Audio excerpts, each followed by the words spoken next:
മുസ്ലിം ലീഗിന്റെ വയനാട്ടിലെ സ്നേഹഭവനങ്ങളുടെ താക്കോൽ ദാനമാണ് ഇപ്പോൾ പൂർത്തിയായിട്ടുള്ളത്. P K Basheer M L A ആണ് നമ്മളോടൊപ്പം ഉള്ളത്. വളരെ ശ്രമകരമായ ഒരു പ്രവർത്തനമാണ്, വളരെ ചുരുങ്ങിയ സമയം കൊണ്ട്. നമ്മളിപ്പോൾ സ്നേഹഭവനത്തിന്റെ സിറ്റ് ഔട്ടിലാണുള്ളത്. എങ്ങനെയാണെന്നൊന്ന് പരിചയപ്പെടുത്തുക. ഇത് 1060 സ്ക്വയർ ഫീറ്റ് വീടാണ്. 5 മാസം കൊണ്ടാണ് നമ്മൾ നിർമ്മാണ പ്രവർത്തനം പൂർത്തീകരിച്ചത്. 51 വീട് ഞങ്ങൾ ഫർണിച്ചർ അടക്കം ആണ് ഞങ്ങൾ കൊടുക്കുന്നത്. നിങ്ങൾ കണ്ടല്ലോ, സിറ്റ് ഔട്ടാണ്. ഇവിടുന്ന് അങ്ങോട്ട് പോയാൽ സിറ്റിംഗ് റൂമാണ്. ഇതിന്റെ അതാണ് ഇവർക്ക് 6 ഇരിക്കാനുള്ള സൗകര്യത്തിലുള്ള മരങ്ങളുണ്ട്. 6 കസേരകൾ, ഇത് ഡൈനിങ് ടേബിള്, ഇത് ഏറ്റവും നല്ല ഒരു മിക്സി, ഒരു 5000 രൂപ വില മിക്സി ഈ വീട്ടുകാർക്ക്. കട്ടില്, ബെഡ്, അലമാര, ഇതൊക്കെ നമ്മുടെ പാർട്ടി ഞങ്ങൾ ആളുകൾക്ക് സംഭാവന ചെയ്ത് ഓരോ വീട്ടുകാർക്കും 51 വീട്ടുകാർക്കും കൊടുക്കണം. ഇതേമാതിരി ഞങ്ങൾ 54 വീട്ടുകാർക്കും കൊടുക്കും. ഫർണിഷ്ഡ് വീടാണ്. ഒരു 70% അവിടെ ഫർണിഷ് ചെയ്തിട്ടാണ്. ബാക്കി അവർക്കും കുറേ സാധനങ്ങളൊക്കെ വെക്കാനുണ്ടാവും. ക്ലോക്ക് ഒക്കെ അടക്കം വളരെ ഭംഗിയായിട്ട്. ഇത് മാസ്റ്റർ ബെഡ്റൂമാണ്, ബാത്റൂം അറ്റാച്ച്ഡ്. ഇത് രണ്ട് ബെഡ്റൂം, അതിന് കോമൺ ബാത്റൂം. ഇത് നമ്മുടെ കിച്ചണ്, സ്പേസ് ആയ കിച്ചണാണ്. ഇങ്ങനെ എല്ലാ സൗകര്യങ്ങളും 8 സെന്റ് സ്ഥലമാണ്.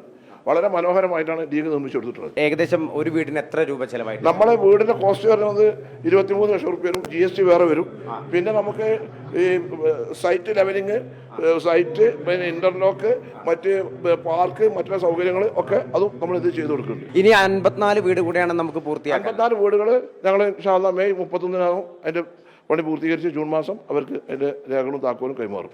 എന്തായാലും ഒരു വികാരനിർഭരമായ ഒരു രംഗത്തിലാണ്. നിർഭരമായ എന്നെ സംബന്ധിച്ചിടത്തോളം എൻ്റെ പാർട്ടി ഇതിന്റെ കൺവീനറായിട്ട് ഇതിന്റെ പുനരധിവാസത്തിന് സബ് കമ്മിറ്റി ഉണ്ടാക്കി. എൻ്റെ സബ് കമ്മിറ്റി അംഗങ്ങളും വളരെ സജീവമായിരുന്നു.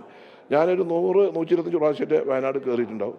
ഇതിന് പല ഘടകങ്ങളുണ്ടായിരുന്നു. സ്ഥലം എടുക്കുന്നത് സംബന്ധിച്ച് സ്ഥലം നോക്കി അവസാനം സ്ഥലം എടുത്തപ്പോൾ പ്രശ്നം ഉണ്ടായിരുന്നു. പക്ഷെ അതൊക്കെ ഞങ്ങളുടെ പാർട്ടി പ്രസിഡന്റ് സാധിക്കുന്ന ഗുണമേന്മയുള്ള സ്ഥലമാണ്, മെയിൻ റോഡാണ്, വിലയാകും, ഒരു പ്രശ്നമല്ല.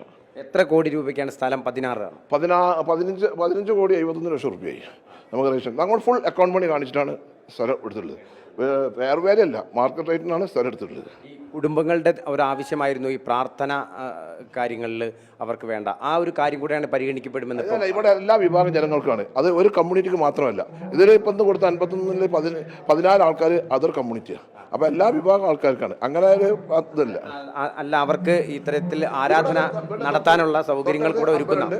തൊട്ടടുത്ത് പള്ളിയുണ്ട്, തൊട്ടടുത്ത് കോളേജ് ഉണ്ട്, ഇവിടെ ക്രിസ്ത്യൻ പള്ളിയുണ്ട്, ഇവിടെ ഹൈസ്കൂളുണ്ട്, ഹൈസ്കൂളുണ്ട്. അതൊക്കെ പിന്നെ അവർ നടത്തോളൂ. നമ്മുടെ സ്കൂളും കോളേജൊന്നും നമ്മൾ ഉണ്ടാക്കുന്നില്ല. എന്തായാലും മനുഷ്യരെ ചേർത്ത് പിടിക്കുന്ന ഈ ഉദ്യമത്തിന് പിടിച്ച് ലോകത്തിന്റെ ചരിത്രത്തിൽ, ഇന്ത്യയുടെ ചരിത്രത്തിൽ ഒരു രാഷ്ട്രീയ പാർട്ടി ഇതുപോലെ പ്രയാസം അനുഭവിച്ച ദുരിതം അനുഭവിച്ച ആളുകൾക്ക് റെക്കോർഡ് വേഗതയിൽ ഒരു പാർട്ടി, ഒരു രാഷ്ട്രീയ പാർട്ടി പൊതുജനങ്ങൾ ഫണ്ട് ശേഖരിച്ച് ഇങ്ങനെ മനോഹരമായ വീട് നിർമ്മിച്ചു കൊടുത്ത് ഈ മനോഹരമായ ഈ സൈറ്റ് നിങ്ങൾ കാണണം, പോസിറ്റീവ് കാണി. അതെ, അഭിനന്ദനങ്ങൾ. ഏതായാലും 54 വീടുകളുടെ നിർമ്മാണം കൂടെ ഏകദേശം മെയ് മാസത്തോടു കൂടി മുസ്ലിം ലീഗ് പൂർത്തീകരിക്കുമെന്നുള്ളതാണ് പി കെ ബഷീർ അറിയിച്ചിട്ടുള്ളത്.